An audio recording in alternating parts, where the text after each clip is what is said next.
Guyana and Guyanese, at home and abroad.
morning.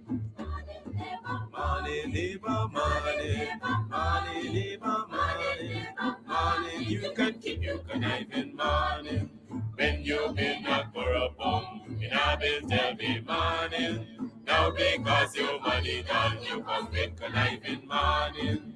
When you had your pocket full, in a bill tell me morning.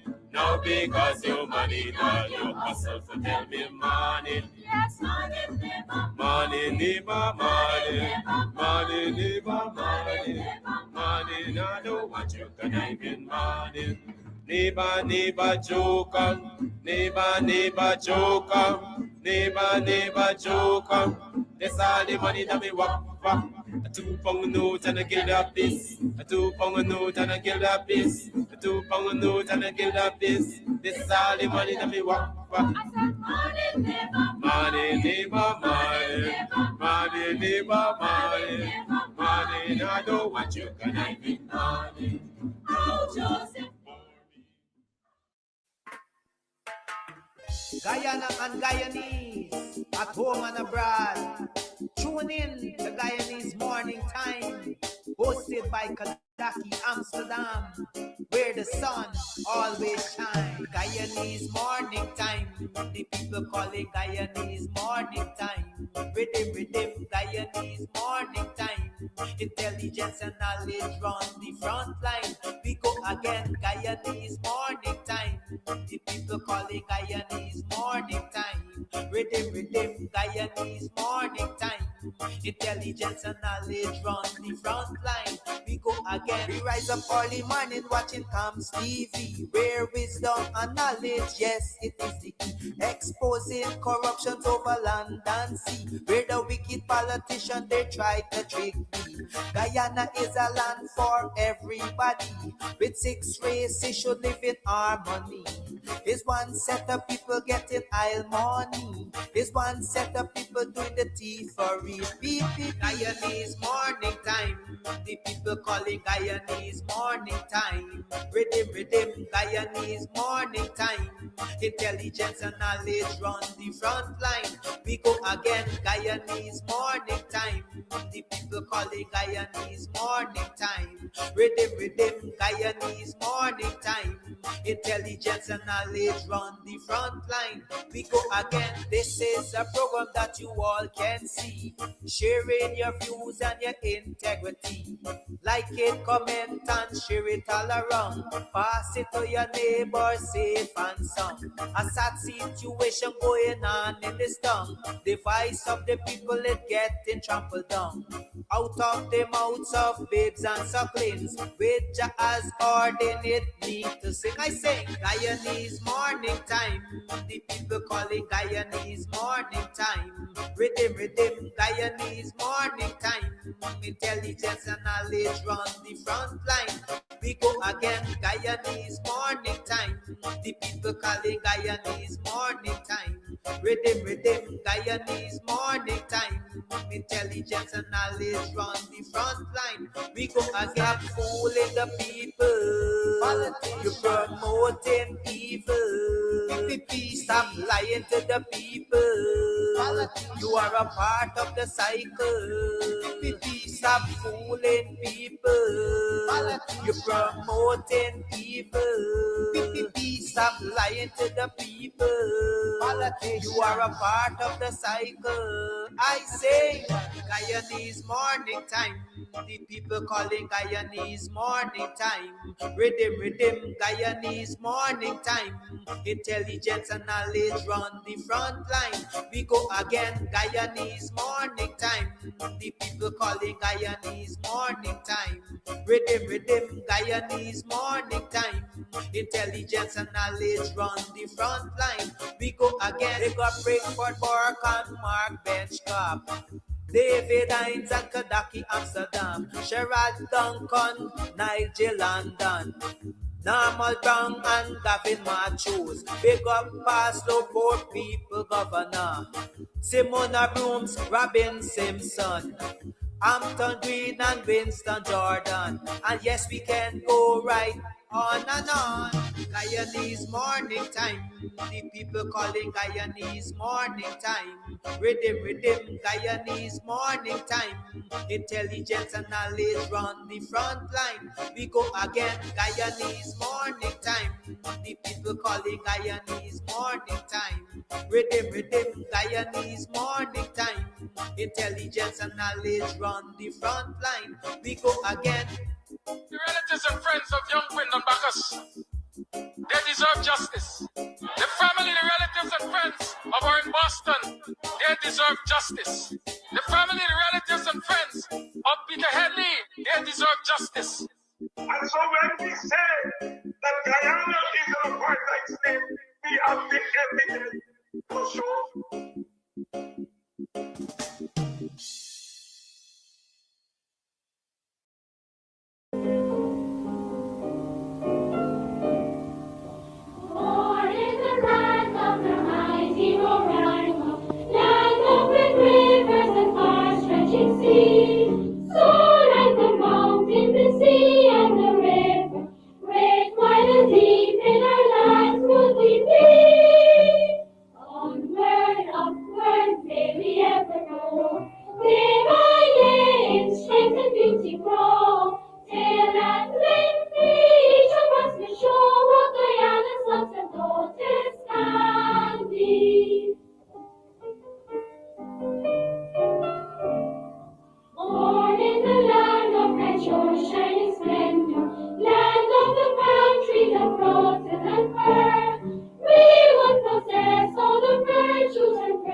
destiny, the redeeming lasting splendor of the years that lost for me, and the dawning of thy glory, o'er the long, long night is past. Oh, arise, triumphant, glorious, from the ashes of the past. Oh, arise, triumphant, glorious, from the ashes of the past.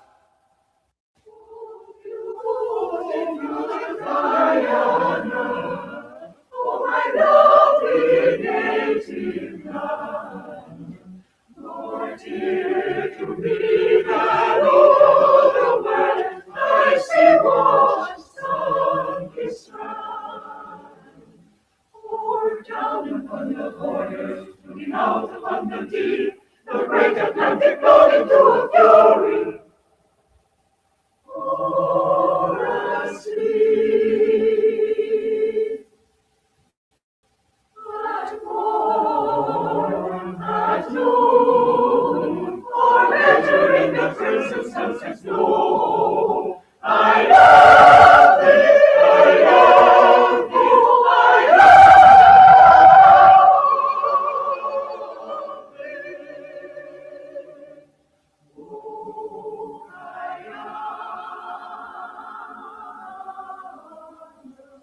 Oh, oh, beautiful Guyana, oh, my lovely native land, Lord, dear to me that all the world I see was sun is strong.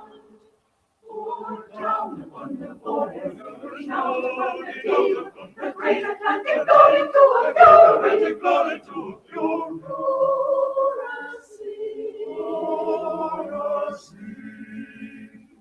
For a sleep, asleep, at morn, at noon, or entering the crimson sunset's glow, I love thee, I love thee, I love thee, I love thee.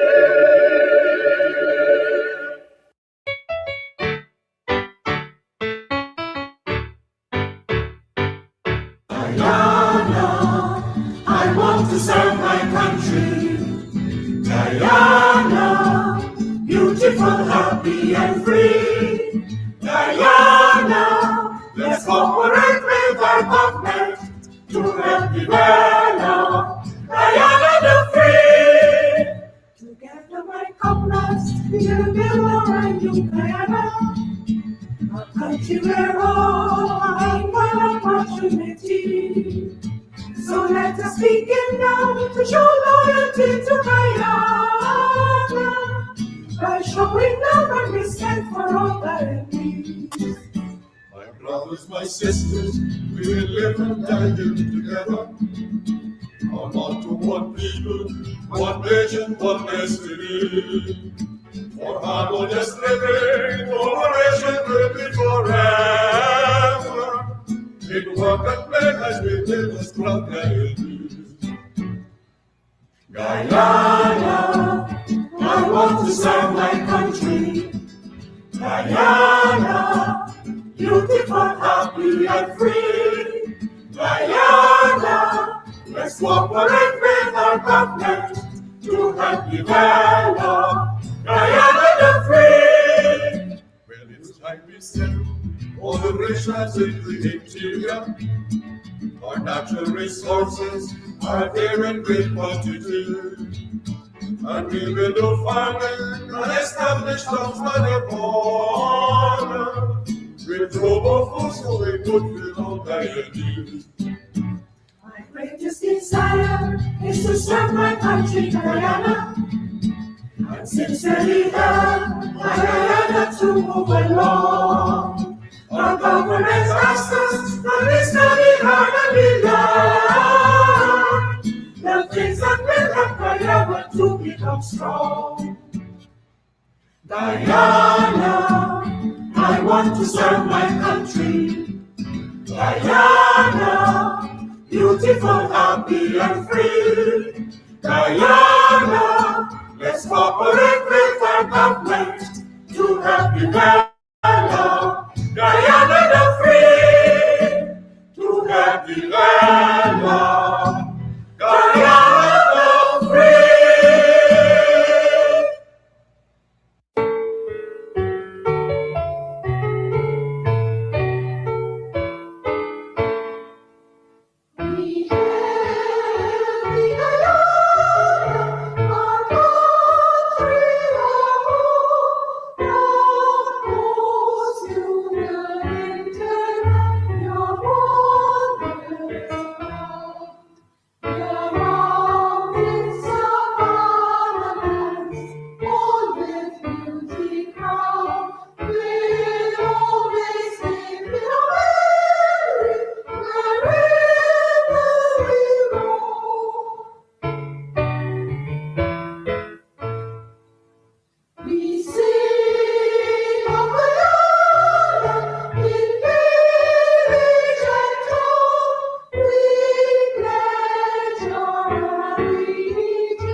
携帯電話に接続できませんでした。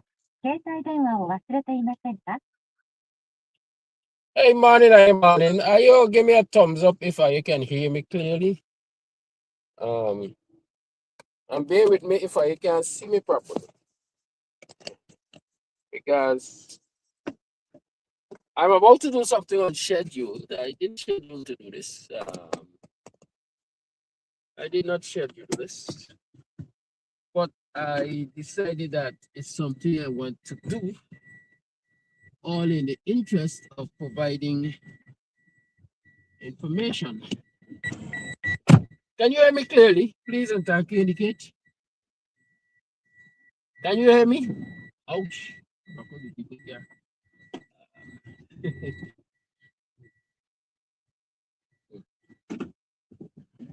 Hello?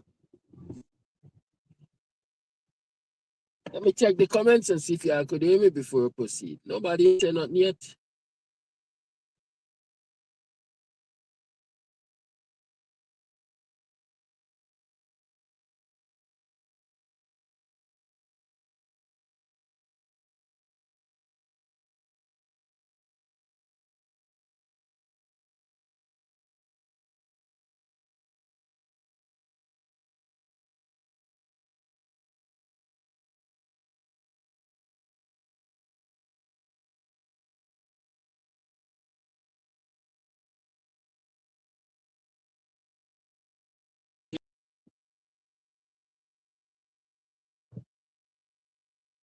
Good.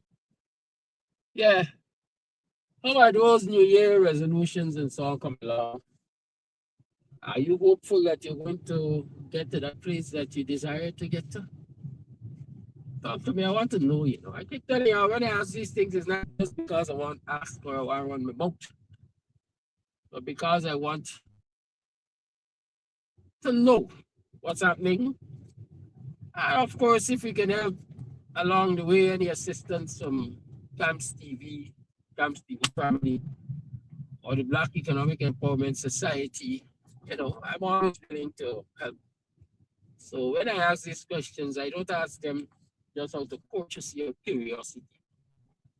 It's out of a genuine desire to assist wherever I can. Right? So y'all don't feel afraid to respond appropriately. Good. So with that out of the way, what's happening? A lot is happening. It's Free Talk Friday. I don't expect to be out on this journey too long. It's part of the program, mind you, so I don't think it's not part of the program. I know this nice looking car driving, if you all could see, nice seats and stuff, is from Pepe Link's car rental. At some point in time, I'll be able to give you the hookup in terms of the numbers, so but it's from Pepe Link's car rental. Dennis Collison did a great job the other day. I saw recommending Pepe Links. So if you're on the program, Dennis, and you got it number, you could throw it up for them, right? Yeah. Right, so Pepe Link's car rental. So I was saying that this journey, I don't expect it to be too long, but it's part of the program in my interest, my desire to provide you with information. Last week or so, 2 weeks, some time ago, I mentioned that the time had long passed December. Well, it should have been before December. I mentioned that there was that quote-unquote consultation with Buxtonians and the representatives at the NDC and the representatives of people vending along the railway embankment and so on, because your government was proposing to move the vendors along the railway line and provide a space for them to vend. The last discourse I was aware of, because I had attended a meeting with the NDC, was that they were going to push down, my word, the old market, the Buxton Market building there, which was also the old NDC office and so on. And they were going to use that space to construct, starting with market tarmac. a shelter market tarmac, and in time they would have well, no, they didn't say in time they would have anything. They would have done the tarmac, a shelter tarmac, and vendors would have had the responsibility of enclosing their spaces, right? I can't remember if it was an 8x10. I think it might have been an 8x10 space. I can't remember clearly. But vendors would have been responsible for enclosing their spaces, the allocated plots, space, whatever you want to call it, stall space. Vendors would have had to take the expense, the responsibility for enclosing it if they wanted it enclosed. That was the last discussion I was aware of. Of course, I criticized that wrongly. My position was and still remains that the government has enough resources to build a proper marketplace for Buxtonians because they have, and not because they have, but because it's necessary to start with. And also, there are other communities that they've built proper market spaces for. I will continue to maintain that Monrepo market is now in its third phase. It's an enclosed market.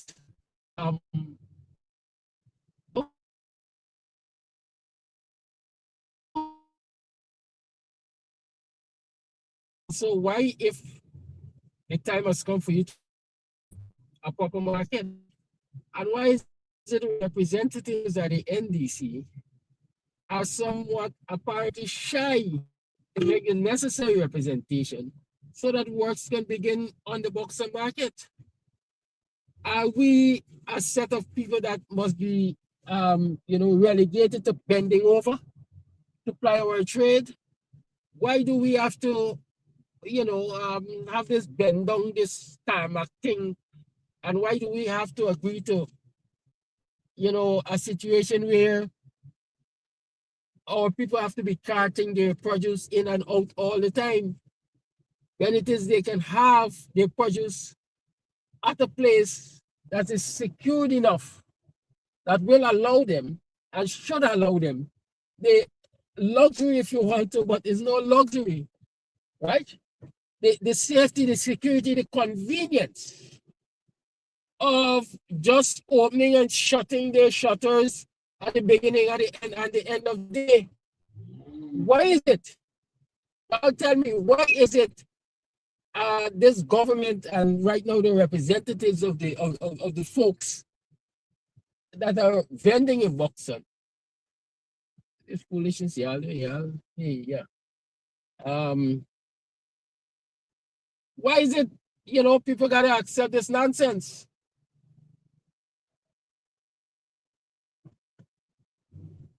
And so I left because I saw this story in Kaicho News that the government has started to construct this tarmac. And so I said, listen, I gotta go and see where this tarmac is being constructed because I don't have any idea where it is being constructed. I see they say it's a plot of land next to the NDC. So if you can see, this seems to be where I'm heading. And if this is a plot of land, then his Booker girl, I guess he gets some relief. I guess he gets some relief. Why you keep blowing behind me? What you want to do? Because if there's a plot of land, and there's a small plot of land, if you look at it, this is a land that Denise was quarreling and begging for them to clean all the time, to get rid of that jungle that was affecting her. Right? So apparently there's a plot of land. I will have to get further information. But let's talk and let's be real. Now that is a plot of land. That plot of land is like 2 lots off of the railway line. Now immediately you're putting the people out of the commercial zone if the commercial zone is the railway line. Because few persons might be willing to get out of the vehicle, park it on the line top, walk into that area there to buy what they want to buy. Right? So that in itself is a disadvantage. That in itself is placing the vendors at a disadvantage. And so I'm asking the question again: what is the big resistance, right? What is the big resistance to doing the boxing market so that people who are vending in Buxton can have a place, a proper place to sell, right? And what is preventing the representatives of the people in Buxton, or Buxton Falls rather, that is the NBC councillors and so on, what is preventing them from representing people's interests in such a way that they they can really enjoy the economic benefits of being in business? I want to ask. So let me show this piece of space here, because it's the only piece of space I think I recognize in here. I'm looking from the yes, it is. Looking from the Sabbath News, not the Sabbath News, the Cartoon News photo. Let me get up. Um, I myself there said to stupid this here because the road is so narrow, you can't park in a corner of the road. You say, well, all right. I think the vehicle gonna be safe here for the time being. Let me let it, and let me do a little walking. I got told you last week, you can say, I'm gonna be with me. All right. So the location, let me see, let me switch the camera. So it's got to be back, facing back. Good, right.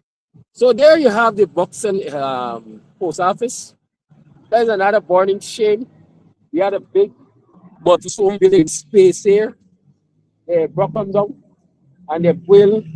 I'm gonna get back to them. We're gonna talk about it because there's something else I gotta talk about. So this is Falls NDC here. I hope you guys have followed me. That's the box of Falls NDC. Right? This the cream building you're seeing behind there is the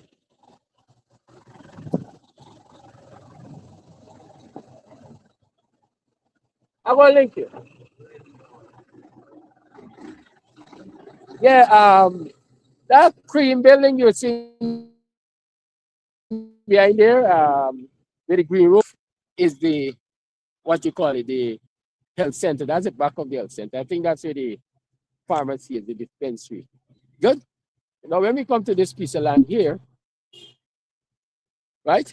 This piece of land I knew for a fact was owned by the regional authorities. The other man who once used to work with them, they had a building here that had collapsed. And Dennis might be on the line, so Dennis might be able to share some history about this building and so on too. So this used to be regional property. And then of course there's that building behind there, which also might be regional property. And so if I look at the Kaitonu's photograph, it is suggesting that this is where the tarmac, this is where this so-called market tarmac is going to be to take vendors off of the really or something. People simply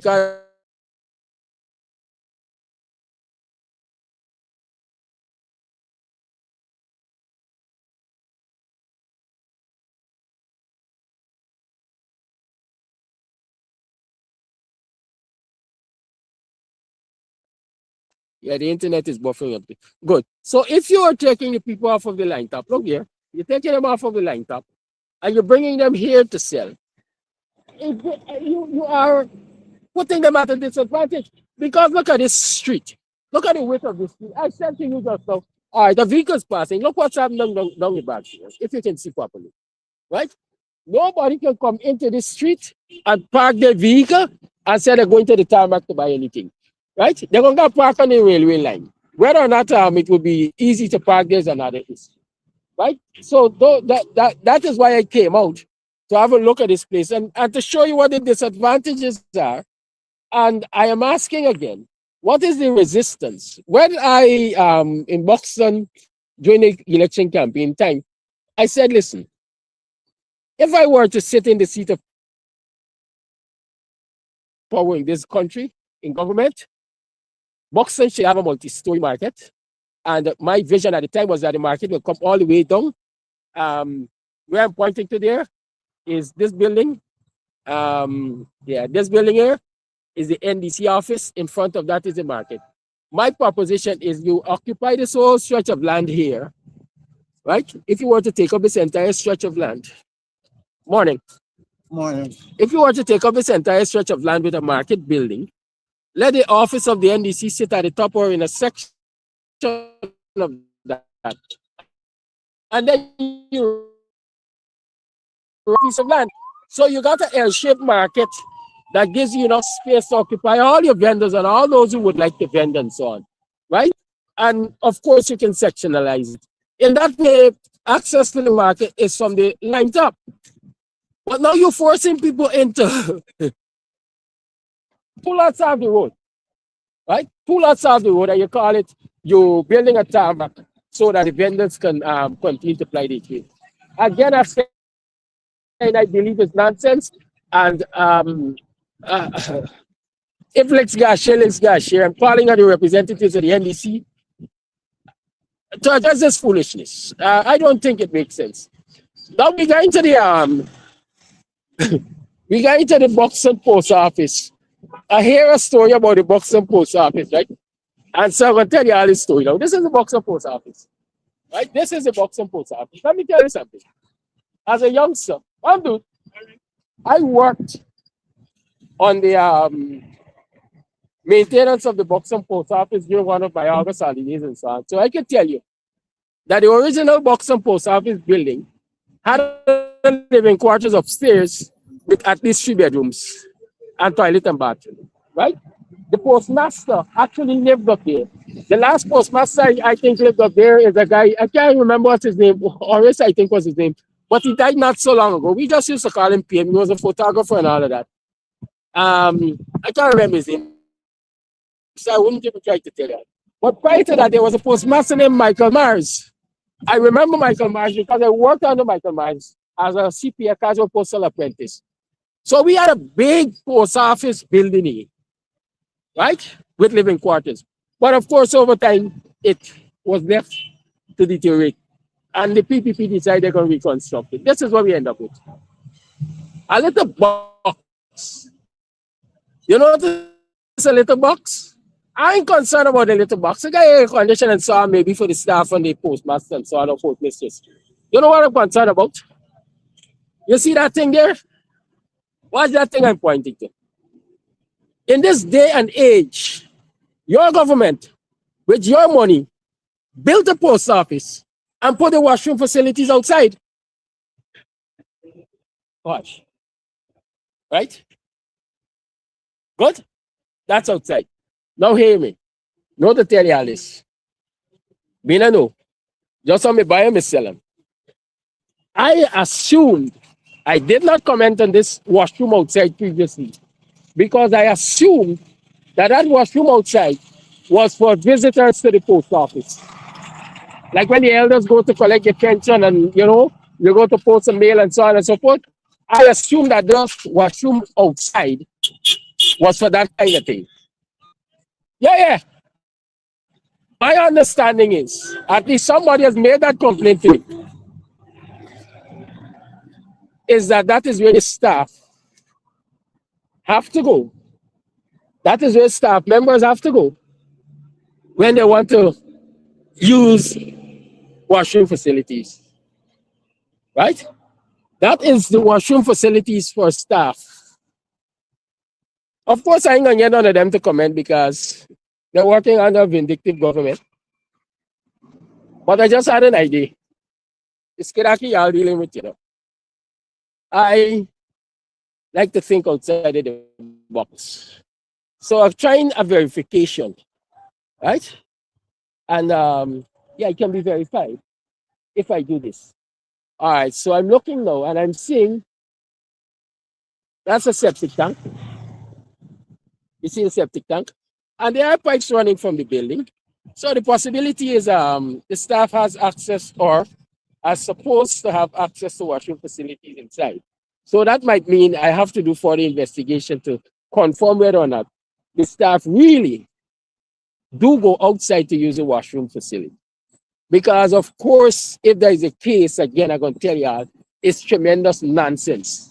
The building is tremendous nonsense because, they've reduced the size of the building. Yes, we will argue that in this day of social media and the virtualness of messaging and so on and so forth, you don't need such a big structure, you don't need such a big building for the post office and so on. Yes, that argument can be made. But what about utilizing the space in the building for alternative use, if I can call that? Take for example this. The post office is where the elders go to get their pensions. It is where they go to collect their social security books and so on. Do you know every time they are ready to distribute social security books and so on, they have to go to Tipperary? That is where the Ministry of Social Services distributes old age pension books and social security books and so on and so forth. If you had constructed a large enough building, wasn't it possible that you could have created what I might call an annex? Right? It's governmental, it's intergovernmental. An annex, a facility where everything to do with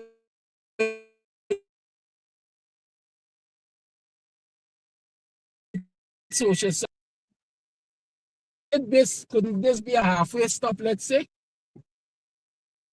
Couldn't Ministry of Social Services, could Ministry of Local Government, couldn't Ministry of Housing, if they had reconstructed a modern, large Buxton post office building, let's call it that, couldn't it be sectionalized and other agencies of the government locate offices there? But no, we don't think outside the box. Guyanese don't think outside the box. Guyanese leaders don't think outside the box. Representatives of the people, for the most part, don't think outside the box. All they see is now. All they see is, oh, the post office falling down. We need to replace the post office. Let me build a little cubby hole to replace the post office. We don't see it as an opportunity to create in that space there something which could be multifunctional, right? Something which could be multifunctional. That is the kind of trouble I got with people who say they're in government and they're leading, and people who even in local government and say they're leading. For a lack of vision, our people will continue to suffer. For a lack of vision, our people will continue to suffer. I don't care who in government. As long as the leaders ain't got vision, you're going to end up with them kind of sufferation. People going to continue to be faced with them kind of sufferation. And, like I say, I'm concerned about people. I don't concern about the politics these days. Party politics too much. I am concerned about getting justice and fairness and development for the people of this country. Whether or not I got for, we are, what we call it, a one-man army. In my quest for that, I have no problem doing it. With the backings of political party or parties, it makes me stronger. It makes the case stronger. I appreciate that. But if there are people who behave as though they ain't got any sense, if there are people behaving like they ain't got any sense, and then I personally have no problem being a one-man army and I like these issues. So yes, my journey, on schedule as it is, was intended to go out there and see that site that they're jealous mentioned in the Kaito news, that they're developing for a tarmac, as a tarmac for Buxton vendors to go to. Listen, the works have not gone anywhere. They just stay a part of land. I'm appealing for common sense. Oh God of mercy, we ain't got none of that in this country. I'm appealing for common sense to prevail. And let these people recognize that what they are going to create there is what I want to call a white elephant. Because if vendors are not number one, the vendors may very well not go. And number two, when they go and they get frustrated, they're going to give up. It means that we, as the elderly woman said to me, I would watch you walk. I will walk with you to the finish line to watch you fail. That project there, the placement of that so-called market tarmac there is a project that is designed to walk with those vendors to the finish line and watch them fail. I can't support that. And if they got people at the NDC who supporting that, 0 points to y'all. 0 points to y'all. In this time of challenge, we want yes men and women. We want people who stand up and fight to represent their constituencies. It's as simple as that. So, I said what I said. Who vex lose? But I know in your quiet time, you're going to sit down and say, Iraqi might be abrasive. Some people say arrogant. Some people call me disrespectful. But the one thing that is going to call me is dunce, illiterate, senseless. And based on some people's behavior, I could call them all of that. I'm going back in, we're going to open the lines, and we're going to talk the things. So stay with me. I'm about 2 minutes away from this. That, like I said, it was unplanned. I wasn't going to deal with that today. I had no intention of going out there today to see anything. But I opened the Kaito news and I saw it, and they say stitching time says 9. It's best I talk about it now. Not that I didn't speak about it before. I said to the NDC overseer and chairman last year, towards the end of last year, when they called vendors together and so on, because I'm a vendor too, I have a stall in the Buxton market. Even by structure and record. Because nothing is done there, because right now the place is not conducive to do anything. Yeah, I said to them then, and I am saying it again, the best move, the wisest move, is to insist that the government renovates, dismantles the current market structure and construct a modern market structure on that site where the Buxton market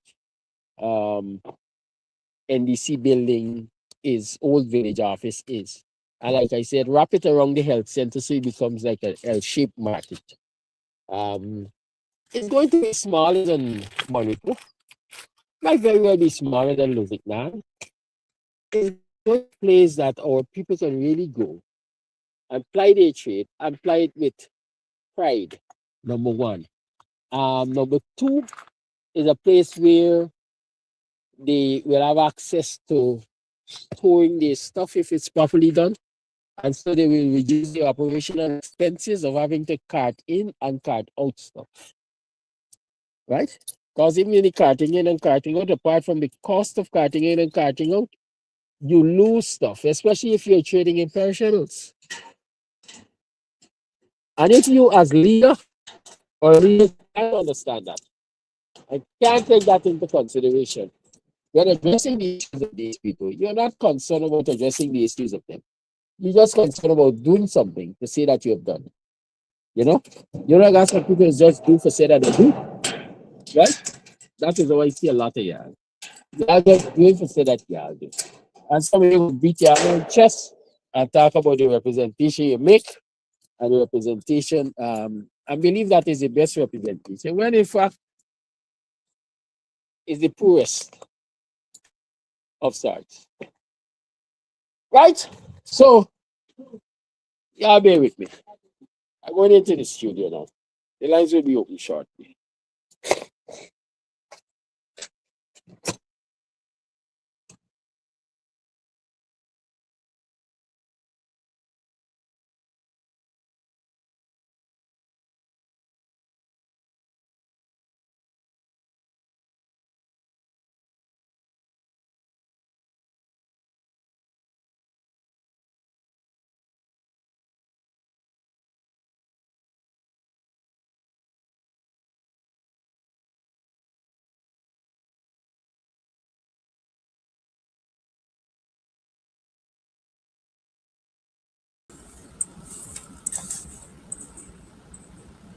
All right, so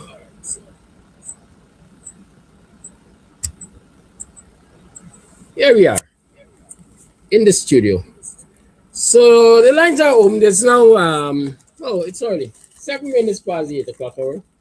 Um let's open up the lines so that I can take your calls, I can hear your concerns, I can talk about your issues. 6225933 is the line, is the number to call. Let me hear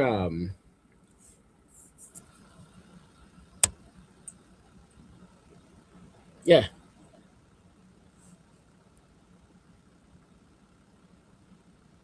Let's hear your thoughts on this proposed tarmac for the Buxton market. Um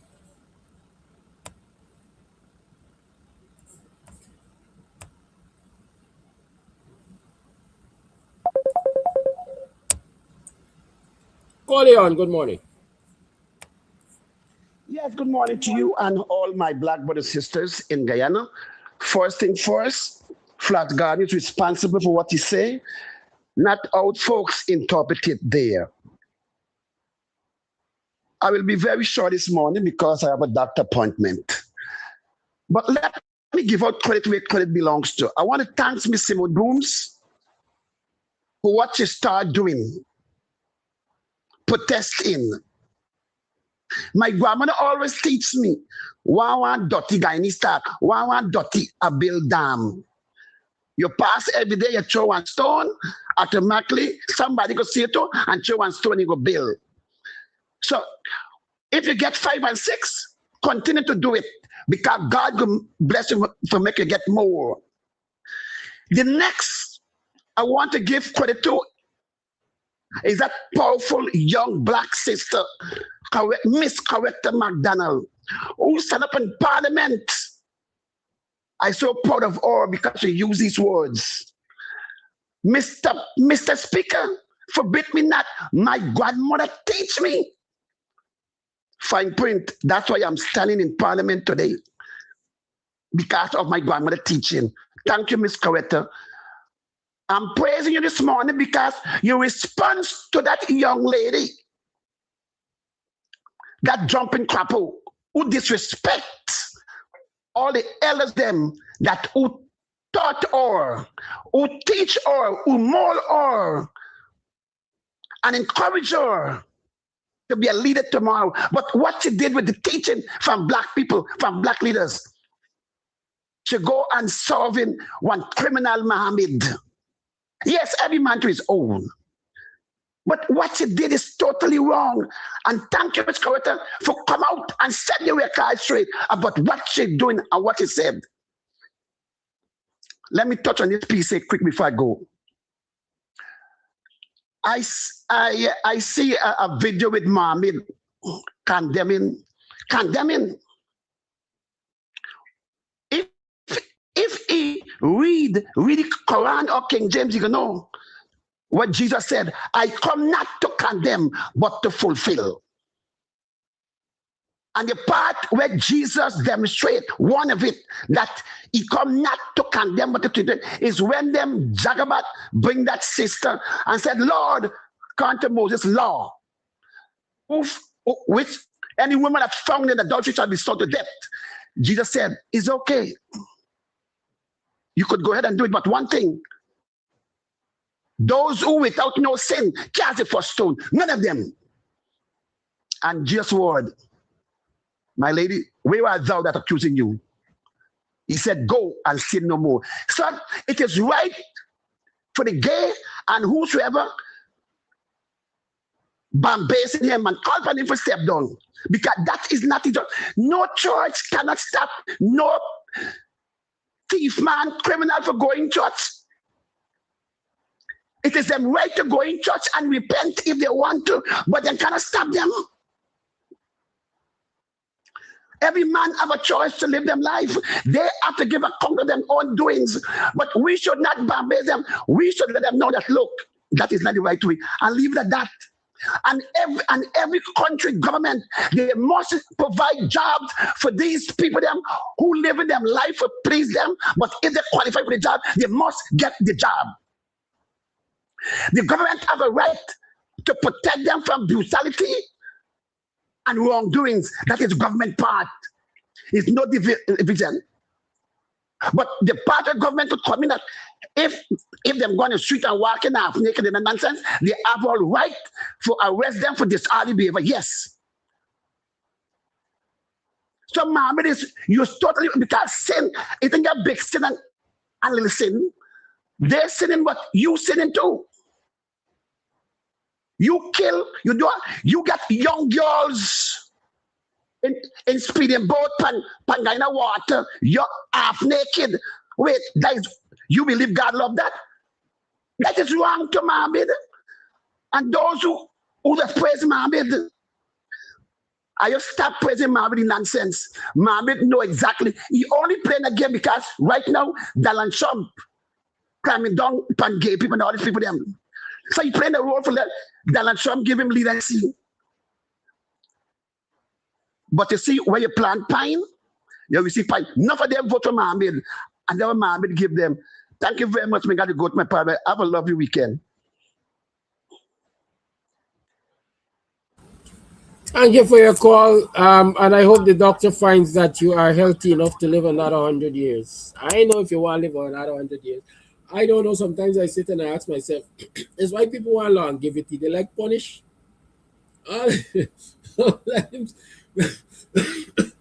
Sometimes when you live in certain parts of the world, the third world, as they say, as Trump says, some shithole countries.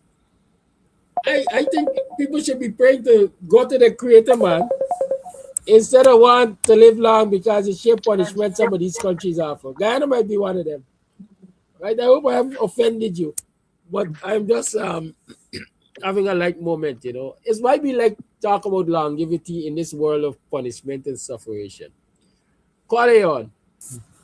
Morning, Kadaki. Flash Garden. Before I go into what I go, them people that we talking about in this country that we live in got more rights than black people. I don't advocate nothing for them because they got plenty more rights now. The punishment that we black people over here facing sometimes, those people never ever face it. They got all the rights to get up stock for them. So I'll leave that right there. Anyhow, Kadaki, you know, we talked about this and it's still on my mind. Just left Guyana there, and my observation about something that black people are going to call a spade this morning, that black people owned and dominated has left them. You know, I saw some guys was on a show that talking about who had a better match than who in Amsterdam to Linden and what's that. And I said, why are we competing about who had a better match? Look at who controlling the entire entertainment infrastructure in Guyana. From sound, light, music, tents, the Johnny on the spots, the supply of ice, the supply of liquor is controlled by the Indian people. When it comes to sound, lights, and stage, it was black people controlling that. Now the Kulima who can't even dance at the console, adjusting music and making songs sound right for black people to sing. We are nothing more than consumers in that place. At New Amsterdam Match, all of the big trucks, all of the big songs, the big trucks that you get like at Carnival or Labor Day out here in the States, every single one was owned by Kuli people.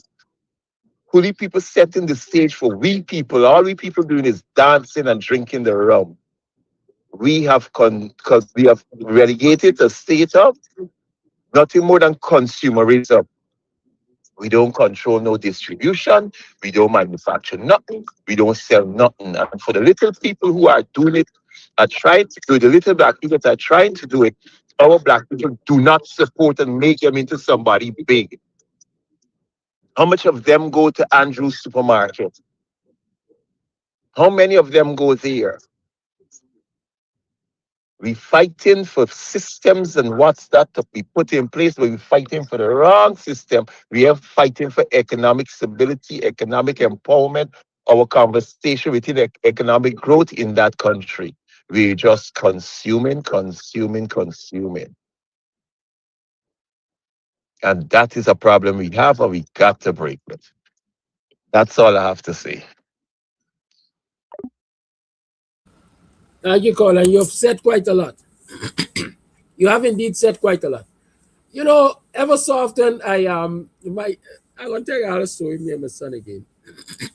I like to talk about my children them because when we get those father children moments, I enjoy them, you know.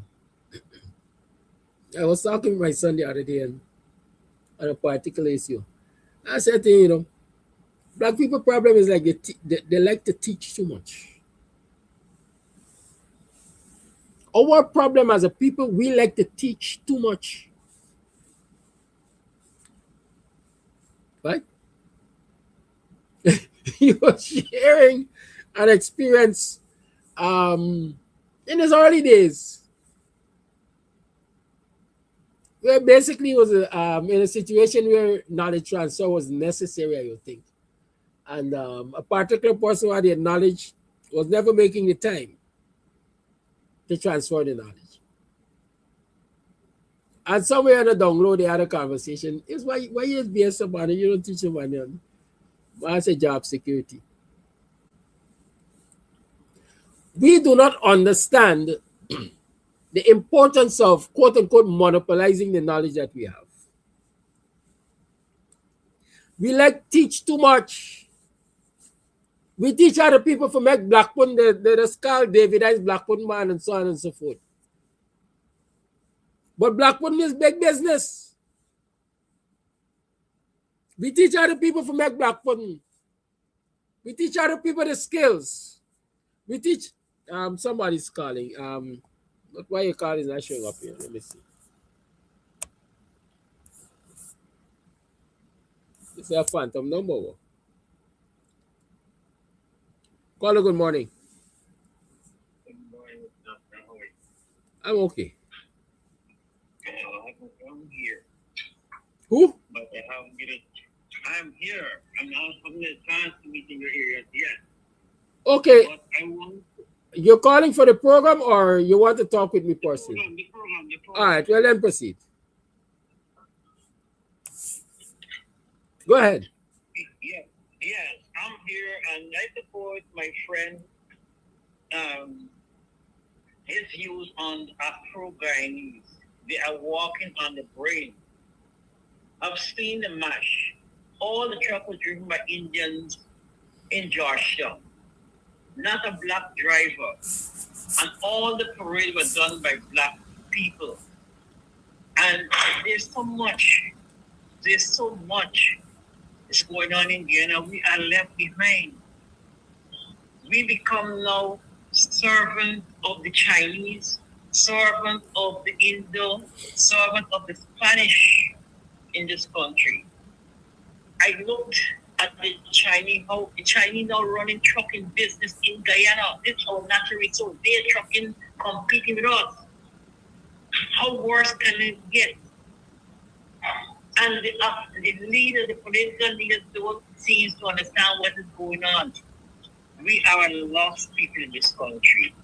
All we do is drink and gyrate in the street and see who could drink the most. I see you sometime, I don't know when, but you can see me for a day. Thank you. Okay. Yes, I recognize the call might have been low, but it's the best we could have done at the time. The call wasn't coming through the PC. I don't know why. So yes. So job security. We don't understand the importance of securing our own selves by monopolizing the knowledge that we have.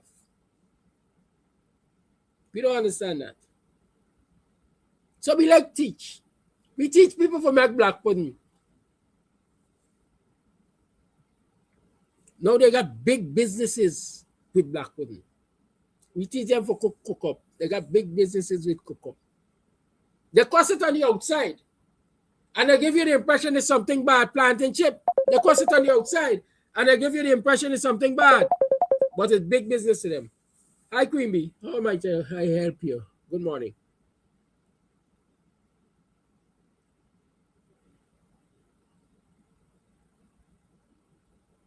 Which one of them?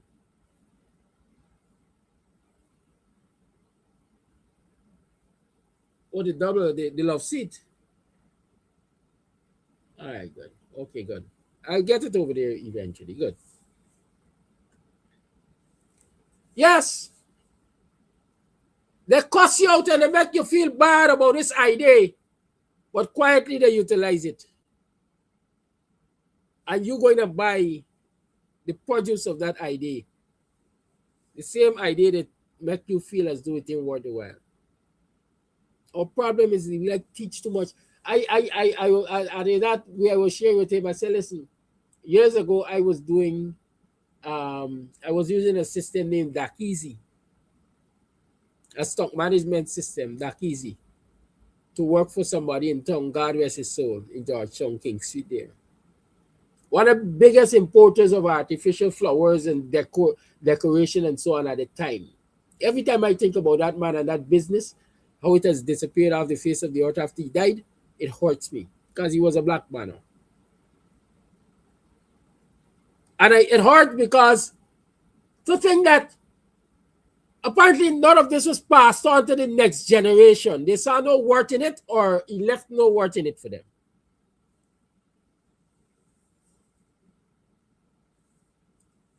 Right? But that's not what I'm discussing. I'm discussing this. I was doing accounting for him using that easy stock management generally. And I getting along well. It was part-time. I used to work part-time for him. At the time, I used to teach in the Ghana Defense Force, PRED, Public Relations and Education Department. So most times you work half day and you other half day or so for yourself. And so I used to go and work with him part-time to do his stock management and thing. And out of the blues, one August vacation time, he brought his goddaughter and asked me to teach her the system. Is that not what I say, you know? I said, pardon me, come here for teach nobody nothing. You can't pay me to teach anybody. When I teaching at school, community college. That time I also had my private school, I think. I come here to do this, and this is what I will do. This is what you pay me to do. It's not that I wanted to be arrogant or even selfish, but I recognize the minute I taught that young lady how to utilize that system, my part-time relationship with that business was over. I was ensuring my job security. If nobody else in this business knows how to do it, then there's a need for me to do it. And so back to what the caller was saying. There was a time when we controlled everything or near everything in entertainment. Now we control, or we only provide the entertainment, if I can call it that. We provide grunt labor in the entertainment industry. The sound and the lighting and the stage wear and the transportation and the logistics where all of the big money is, other people control it. Because what? First and foremost, in many instances, we never saw it as a business, we saw it as a hobby. Secondly, we believe that we were bigging up ourselves by teaching others to do this and teaching others to do that. Right? Some of the most popular selectors of dance in this country and even promoters of dance in this country are Afro-Guyanese.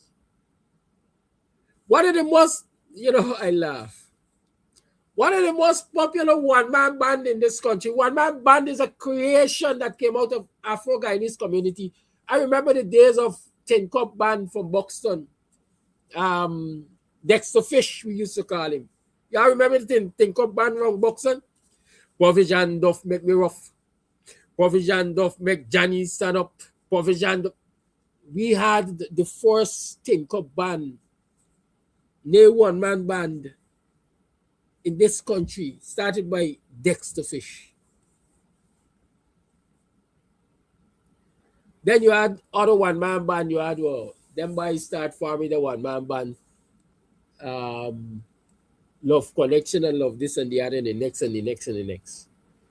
The most popular, one of the more popular one-man band in this country is the Callisto Brothers. I think that's what they call them. Two American brothers. Back in days, we were the big laugh and kids. Right? The common usage in it's Buckman can't sing reggae, Buckman can't dance and all of that. But here it is, two of our indigenous brothers dominating the one-man band scene. And the originators of one-man band, a lot of them sucking salt. They ain't even got a keyboard of their own.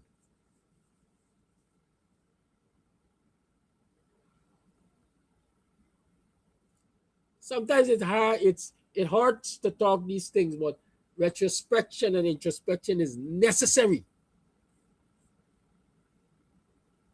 And until we can confront these things frontally, we ain't gonna fix the problem.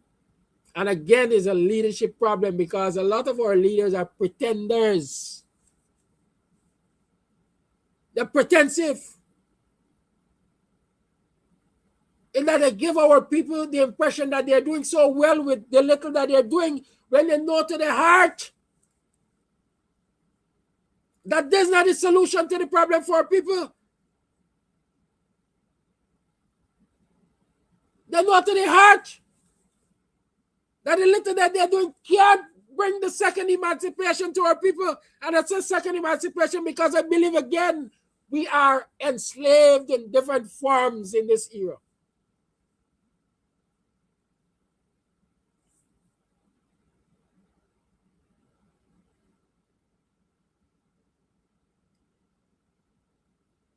Why can't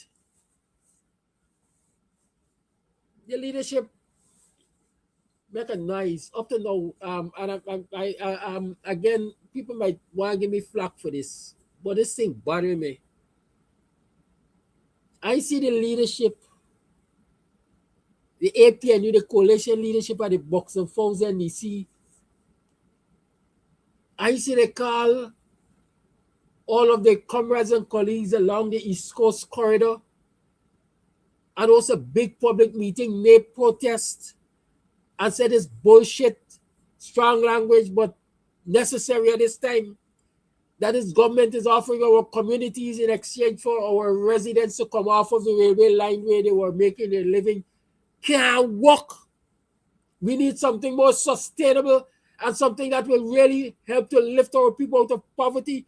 Up to now, I hear no big you and cry about this situation. But they claim that they're leading. They claim that they got the best interests of our people at heart. Show me where this interest is, man. When you going to allow A government that just passed a $1.3558 trillion budget, whatever the figure. The budget was prepared knowing very well that you want people from the railway embankment, the vendors on the railway embankment to be removed. Why couldn't you include in that budget the creation of proper facilities for them?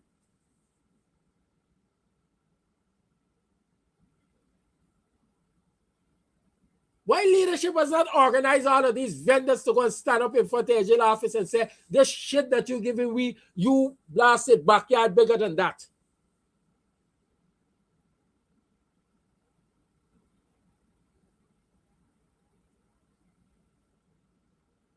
Oh, Kedaki, why you into it? I can't be the only sacrificial lamb.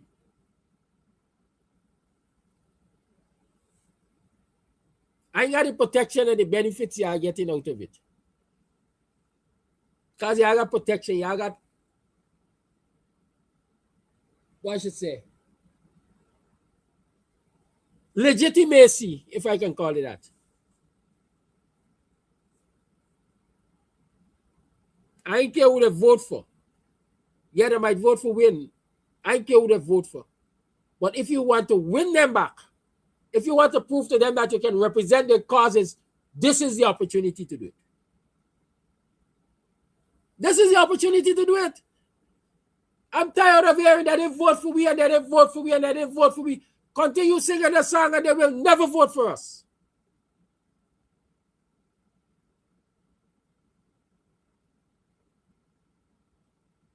Nobody places their trust in anyone else if that person has not shown them that they can defend them and they will protect that trust.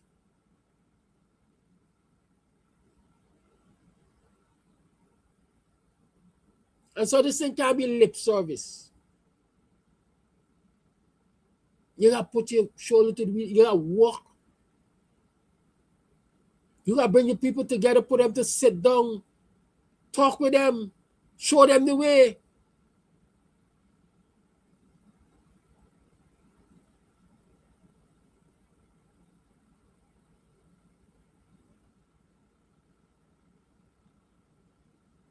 If somebody quietly calls some people together and say to them, hey, I notice you're teaching Harry how to make black pudding. That's not a good thing for you. How are you going to put you out of black pudding business? Because how you got more access to capital. And so are you going to industrialize black pudding? And you still got black pudding as a cottage industry, you're going to suffer.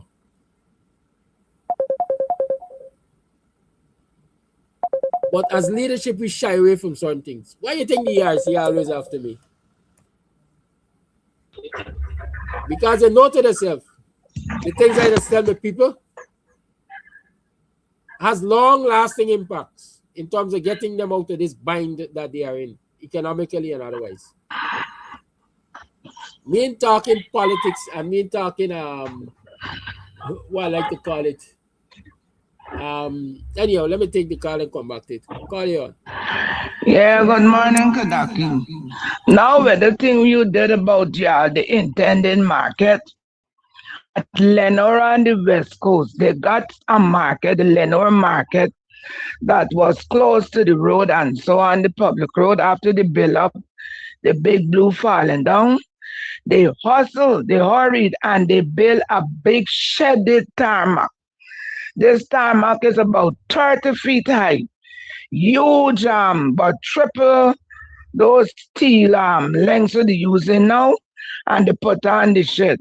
So, and none of the stalls are enclosed stalls. So when you see a rainfall from any angle, the entire market is flooded, and all the people, produce and commodities are soaked to the bone.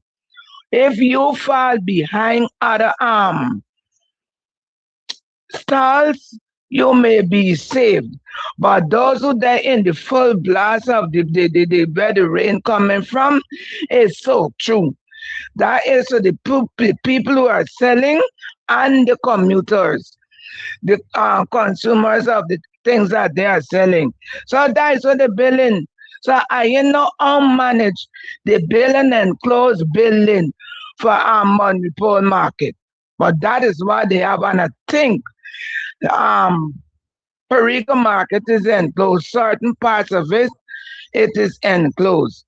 Now when it comes to the other things where people are running and talking about mash money, I used to go to mash. And when I see a certain time we're going out for mash, I just don't go. And as you rightly say, and other callers rightly say, they got to set the big trucks. The big truck belong to the people, and they are running. They ain't got time with people, baby, the black people, because these big trucks are being rented for exorbitant prices for the day, and who paying for the fun?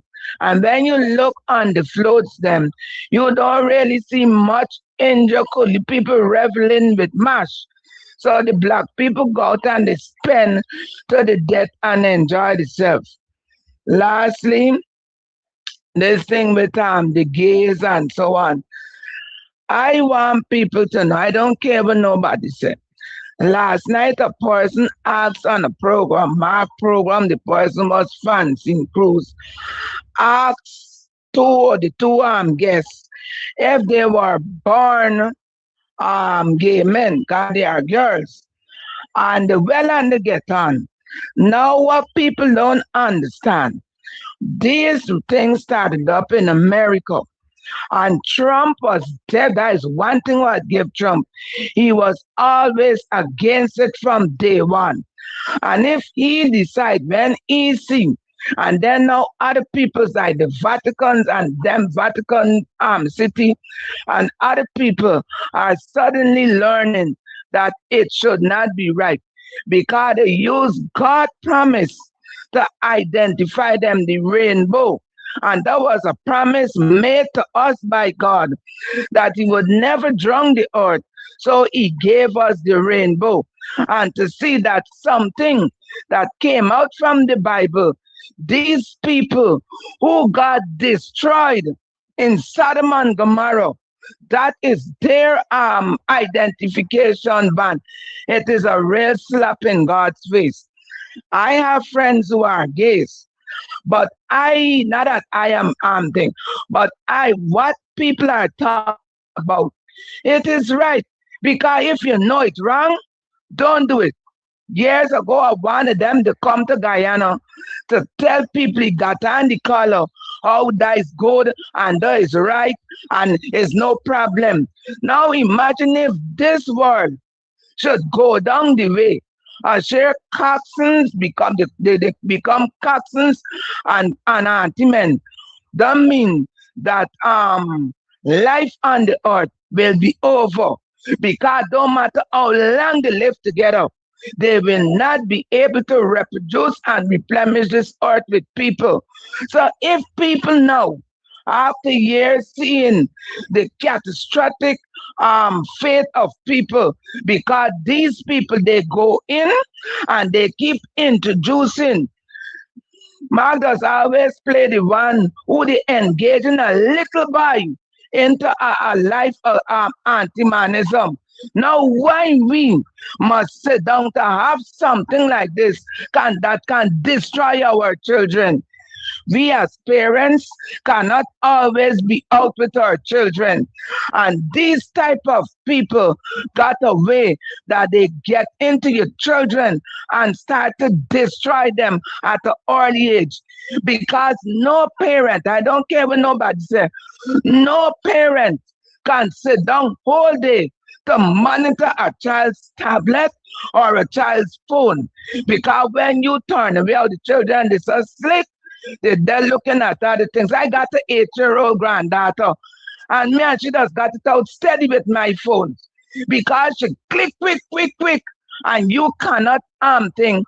So if people are now seeing the wrong of the gay society where discussing and they now decided, they now realize what God did and they're talking against it, I don't see that that is wrong. And we got by now trying to look good.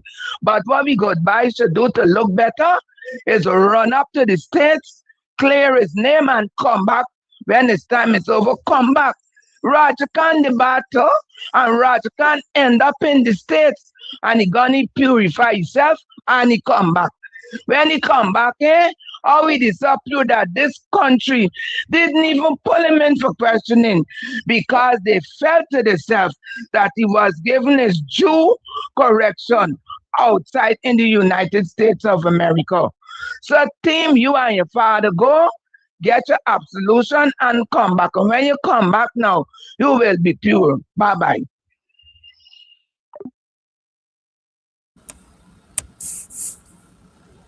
He who is without sin casts the first stone. Proverbs 22:6 says, train up a child in the way he should go, and when he is old, he will not depart from it. Don't tell me that you can't monitor your child on a tablet 24/7 and prevent them going to places and seeing things that are not desirous. In the first place, what you want to give a child at 8-year-old a tablet for? When you can't supervise what they look at or what they hear. Train up a child the way he should go so that when they get old, they won't depart from it. Here, there are lots of lessons out there. He who's without sin casts the first stone. I don't stand in judgment of anybody.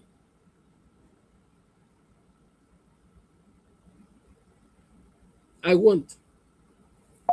Because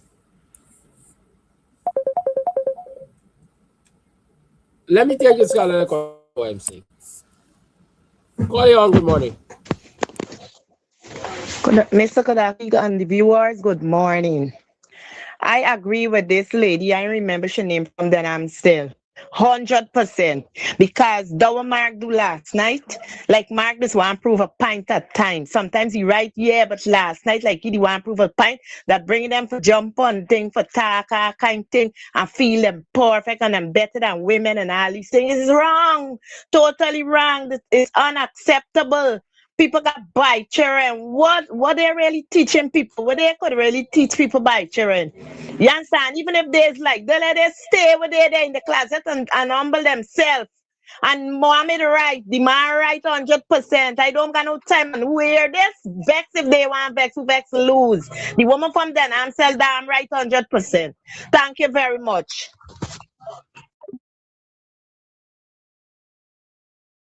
Thank you for your call. Let me share a little what I might consider wisdom with you. If you offer yourself for leadership, you're offering yourself for leadership for everybody in your society. Call you on, good morning. Yes, Mr. Goodall. I was saying that the basic thing that we have to, we do not have the kind of, if you watch good and watch this election, how it was run. It was run with the most money win. It's run under money cash. And any election, what is rigged, will have this kind of effect, this kind of affection, this kind of retaliation. Because they said this body vote for you and nobody vote for you. But it wasn't nobody vote for you. This thing was rigged in this position. Secondly, we have to fight for that apology money. That is our foundation. That is ordained for us. The minute that they're taking us, take away that money from us, is to put us in poverty. We cannot fight. We cannot fight the outcast. Because you watch what's going on in this country. If you don't have money, you're coming third, you're coming last. What I'm saying is that if we fight for this apology money, that's our money. If they want to give something, let's open a ministry of the African people's affairs. So they could put the money there that we could start creating things to advance us. You understand? Because if we don't have money, we gotta go and beg and ask for it. But if we got this money, we're doing the right things with it. Opening businesses, opening credit union with it, and encouraging our people you know what I mean, to do something because we got a credit union. People, not people want, not a lot of African people want to do business, but they do not have a start. And that money, what was put there ordained there for us, is a start. Like how we other people them getting a start every year in life in this country. Indian people getting a start under the thing called sugar industry, and the Amerindian people getting money every year in the budget. I think about $3 billion. That is about three times the money that they were supposed to give. The start of that is the money what they were supposed to give the apology. And to take away the apology money, so we got to fighting, and we got to go begging. But if we have the apology money, put it to the right use, we can step out of this poverty. They want to keep us in poverty because in poverty is something when you're in poverty, you got to beg. You got to go for your knees. Oh my God, do this. You understand? But if we get our money, what is ordained for us, it's supposed to pass in the parliament. That money for apology is our money, what people put there for us.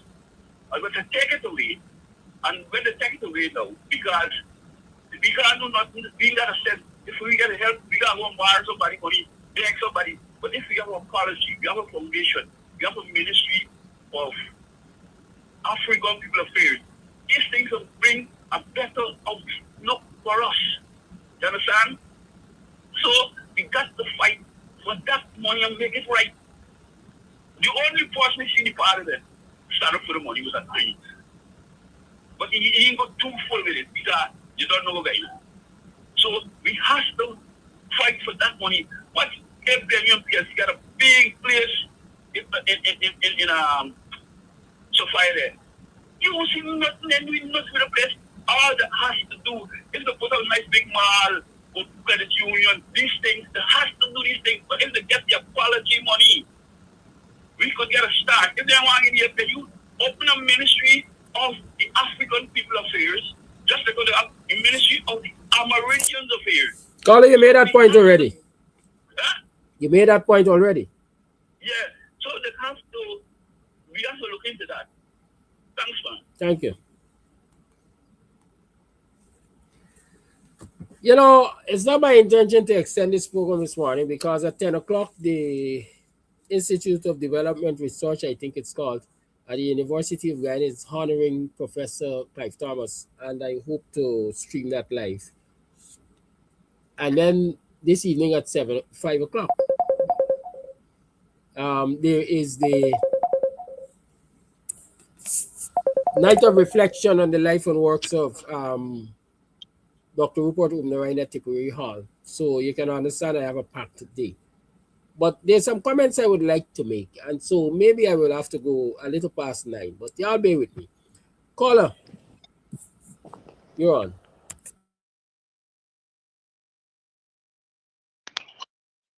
Good morning, Kadaki. Good morning. Kadaki, you have a very hot topic and a very sensitive topic that people are talking about.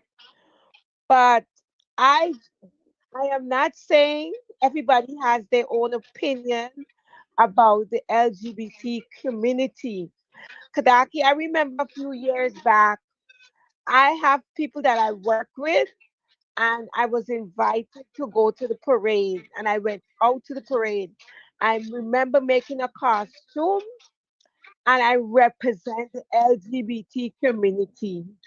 When I got out there, I was with my coworkers. We were having a grand time. So when I got onto Fifth Avenue, I just saw some people running over to me and hugging me up and kissing me up. I was like, who is this? What I did, I made a tutu, and I had the Guyana flag around my head. And I was so shocked to know that these are all Guyanese people that came over to me and hugged me. And the majority of them were my fellow East Indian people. So then, some of them cried and then they talked to me about the struggles that they had being gay and all this kind of stuff. I was so shocked. But we as parents, if we have children, we just have to listen to them because a lot of them in the body of a different person. They're in the body of a girl and they want to be a boy. A lot of them struggle with it. And some of them came out of the closet, and some are still in the closet because family does not want to accept them. But Kadaki, I work with a bunch of group of people, the sweetest and the dearest. They are not Chinese. They are Filipinos that I know are loving and caring. So that's one I could talk about. But and they have some black people too, which is loving and caring, but they are the LGBT community. So it's a broad thing that we have to just work and accept them. Not everybody wants to accept them. It is understood. But until you have to deal with them, that's when you're going to know they're just as normal as anybody else. But it's a very hot topic, and some people does not want to talk about it. But I know I work with them, and they are sweet and loving to me and all the other people that we work with. Okay, so Kadaki, it is sad. It makes me like crying now. It's a very sad topic. Thank you for your call. Okay, you have a blessed day. Thank you. Listen, please don't call me to talk about the LGBTQ community right now. We can have a program to talk about that. Okay? Y'all please do that for me. The last thing I want to say on this issue, like I was saying before I close, if you offer yourself for leadership, then you have to understand that you're offering to lead every citizen of this country, regardless of race, ethnicity, regardless of color or creed, regardless of sexual preference. You may not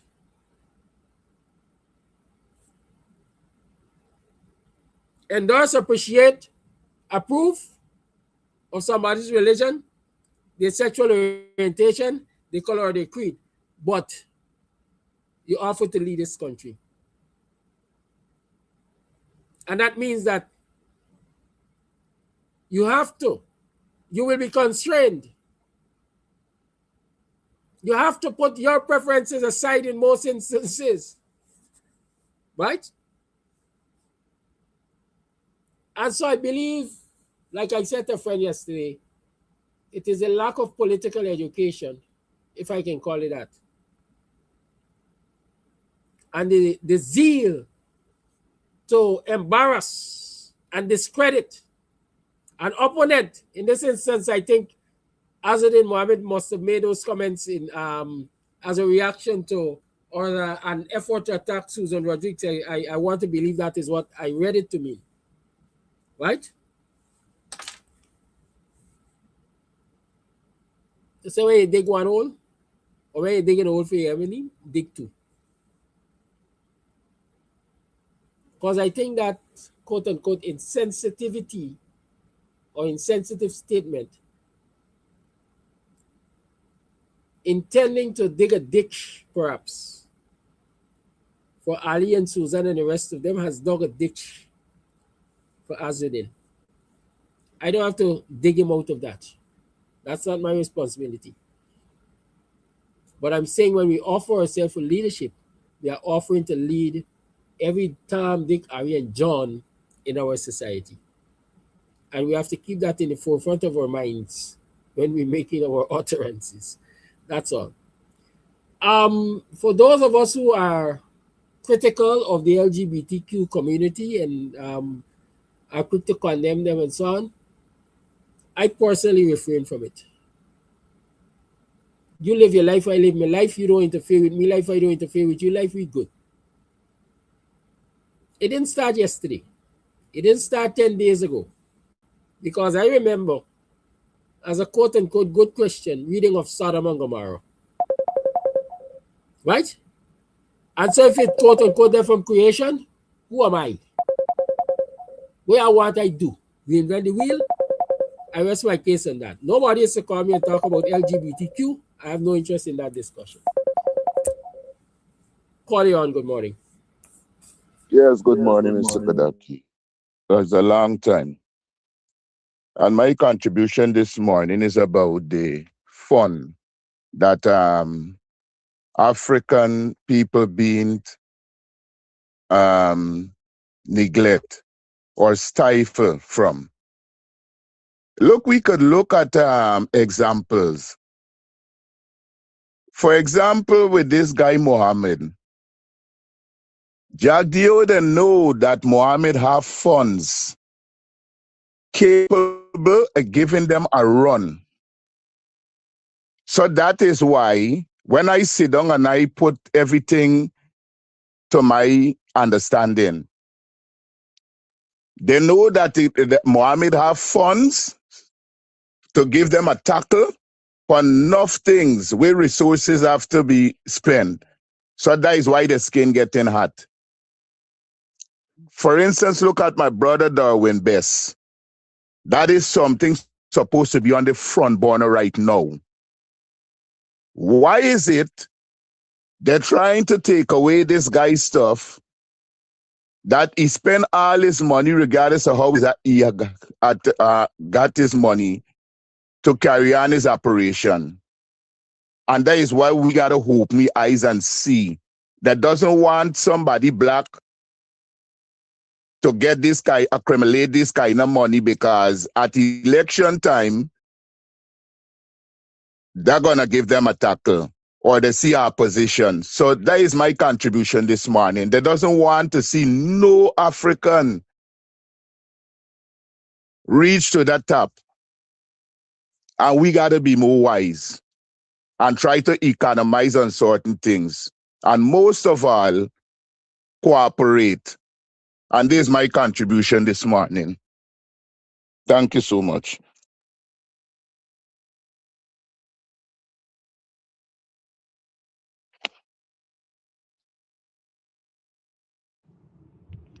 Good morning, Kodaki. Today, the black people allows the Indian to take over what you call the cleanliness and decency. When you go to a black person stand a food shop on the road, the street now, look at the conditions most of them get it in. No wonder the government is destroying the places, the food places on the streets. Hanging bags, hanging salt bag, hanging tampolin, and all these things, right? And the Indians nowadays, look at them. They get this double-decker glass case and all these things. They're surrounding, well kept and all these things, trying to think. Watch and see the difference. What I'm telling you about, it is just exactly what I'm saying. I was going to Georgetown one day, and the driver stopped at the Indian place, you know, and he bought some fried bacon saltfish. I decided to try it. I did not eat it all. Most I throw away. You understand? But when I go back there, the driver was taking it tongue the next week. I went there and I saw a black girl at the back. She was making the bake. And the bake was okay. The saltfish was okay. But 2 weeks after, she was not there. And the bake continued to be made. So it seems as though they get rid of her. You understand? So some black people business place, when you go in there, you're willing to assist, you're willing to help, you're willing to, what you call it, patronize them. They do not have the product, they don't have the quality nor the quantity. Sometimes you buy the thing just to buy its sake and leave it in your pantry to destroy. They don't have what you want. So I don't know what black people saying, but boycott them and boycott them and starve. We don't have nothing. Bye.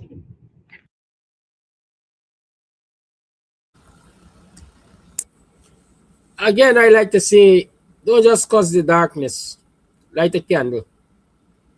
Don't just cause the darkness, light a candle.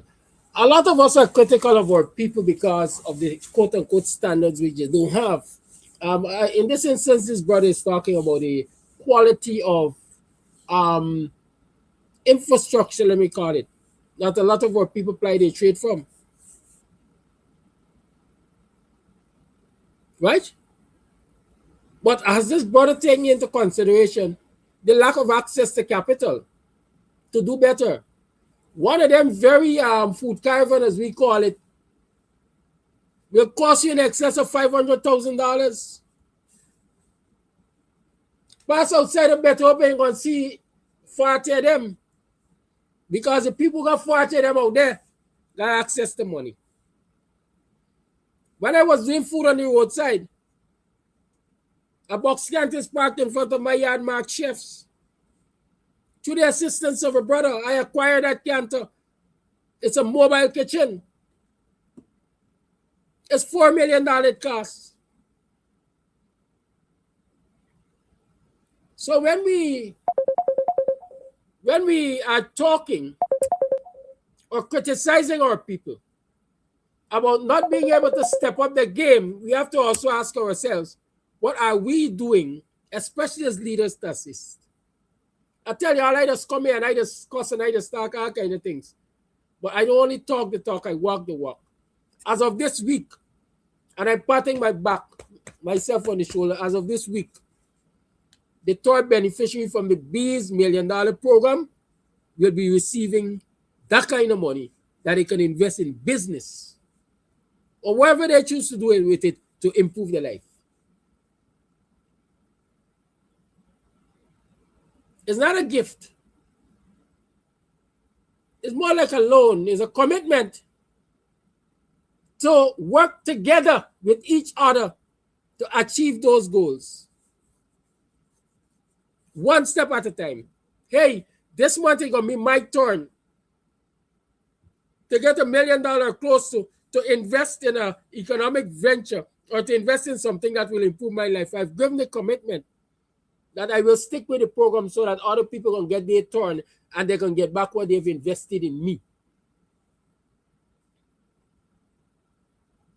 My fervent prayer is that everybody sticks to that commitment. So far, so good. To God be the glory. But we come here and we cuss one another. We talk about the edifice of which we sell. In this instance, I'm cussing the government because of the same thing. Or people don't have access to resources. And instead of you giving them something proper from which they can ply their trade, you giving them one market tarmac, 3 buildings or 3 lots off the road. When there's a big space there for a Buxton market that you could construct a proper market and they will have a proper place to ply their trade and they will be much more economically empowered. And that is why I cuss black leadership too. Because I'm saying that if you got people who are damn visionless and don't understand the struggle of the people, then they can't make the kind of representation for them. It's either that or they're selfish and they too don't care a hang about the people. Simple education. Yes, very simple education. Watch me. The sister that you saw making bake in the other people's shop and therefore improving on the quality of bake that you had experienced in the first instance. Because from your understanding, from your explanation, the quality of bake you get the first time can't result in no repeat customer because it's unenjoyable. But you saw a sister there making bakes and her quality of bake will end up in repeat customers. Did you pull her aside and say, girl, have you considered making these bakes for yourself? And starting a little business on your own? Have you considered that? Do you recognize that the 100 bakes that you're making for this other person, they're getting $100,000 in gross sales, and they pay you $5,000 for the day?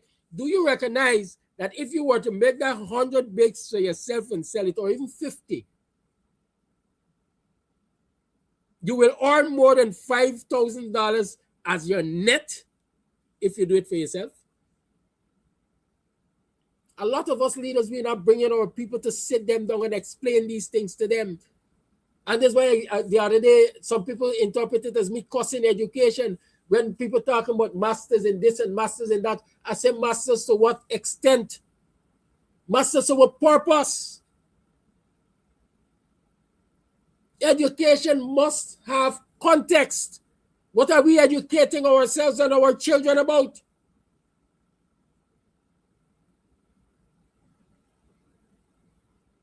My daughter is at university. She has an interest in medicine. But while she's attending university and has an interest in medicine, she's selling water in the community. Because I insist that she must engage in some economic activity that will give her independence. She ain't got to necessarily go work with nobody. I am thinking she interested in medicine. She want to be a doctor. But somewhere along the line, I think she must do pharmacology. So right in the back of Buxton, she could open over the counter pharmacy. And I tell you, and I don't keep these things quiet. I talk about them because I believe our people need that kind of education if we're going to empower them. I ain't afraid of nobody else taking it and run with it because, Amy, just like when I was at school, all of us could get A's. Every single one of us could get A's. It doesn't mean that anybody would suffer.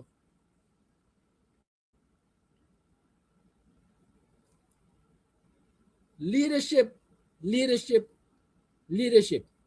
You want to broke up black people and black people business? We're talking about apology money. Is money broke up apology? Because every black man around the table tell themselves that they got a right to control the money that come to apology. Or you think you end up in a pad? Because the people who want farm a pad believe that they got a right to control the money. And so you got two sets of people, apology on one side and a pad on another side. And put the two of them together. Hardly little or anything is being done to uplift the black man, because instead of togetherness, we pulling and tugging and got the government in the middle quite happy to facilitate the pulling and tugging, and we're making no strength because this is what they want.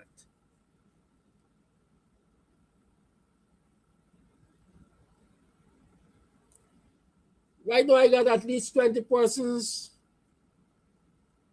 wearing poetry. It's a start for them. When I got the chicks, I went and I bought 2 bags of starter feed, and so every time, as you turn up for collect your chicks, I give you a starter package with feed. Every 2 weeks or so, I ask them people, how your chicks coming? They're coming good, Mr. Amster. I mean, I'll send me 2 pictures, let's see. Good.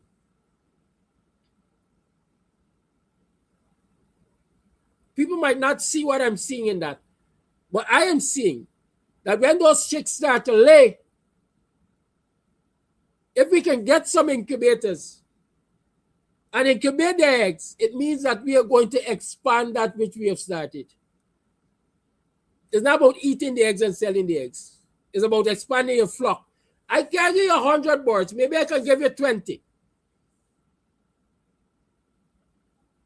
But if I teach you how to, what's the word? Hatch them 20 eggs, or hatch the eggs from the flock of 20.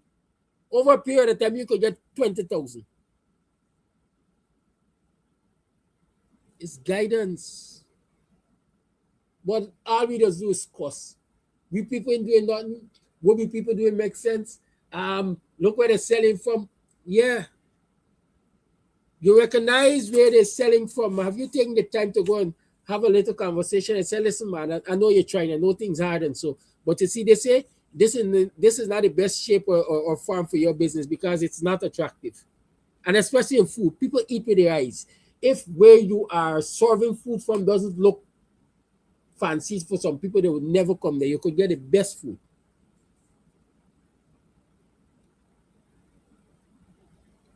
Do we whisper that in their ears? We talk about how they treat one another in terms of treat customers. Do we whisper in the ears, man, hey, you gotta understand, you can't talk to people like that because they ain't gonna come back.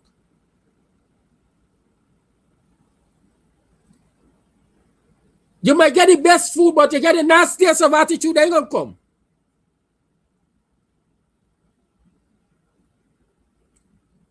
We ain't gotta go away and cuss and say, no one there's a real crass. She food stays good, but see attitude I can't take. Tell she first. Tell her first. See if you can get some help for her. Direct her in a direction where she can get help. That is how we will lift our people and lift ourselves. But again, I'm saying, leadership. Every single one of us has an opportunity to lead and to lead our people out of bondage. Is how we use the opportunity. Like I said, I can't stay too long. I gotta go. My fervent prayer is that we recognize the importance of working with each other and working for each other. Y'all have a good day. Much love. Tough love is love too. So if you think it's a tough for you, it's because I love you. Y'all have a good one. We're gonna talk Monday again. Hopefully, who knows? Maybe no, Monday's MP morning, so I won't go to the same topic on Monday, but maybe Tuesday or Wednesday. Who knows? Y'all have a good one.